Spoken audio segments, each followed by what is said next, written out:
અયોધ્યામાં શ્રી રામલલ્લાની મૂર્તિ પ્રતિષ્ઠા મહોત્સવને 2 વર્ષ પૂર્ણ થયાના પ્રસંગે તેમજ વસંત પંચમીના દિવસે પૂજ્ય શ્રી વિસામણ બાપુના પ્રાગટ્ય દિવસની પૂર્વ સંધ્યાએ વિહળધામ પાળિયાદમાં દીવડાઓ પ્રગટાવી ભક્તિભાવપૂર્વક ઉજવણી કરવામાં આવી.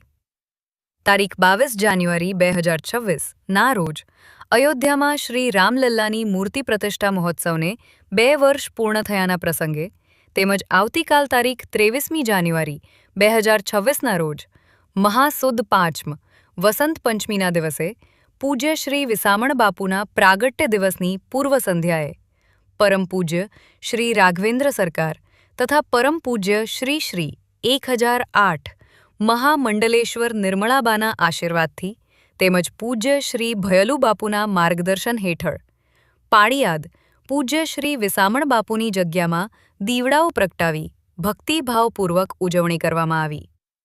આ અવસરે શ્રદ્ધાળુ ભક્તોએ દીપ પ્રજ્વલન કરી પૂજ્ય શ્રી વિસામણ બાપુના ચરણોમાં દીપ અર્પણ કર્યા હતા.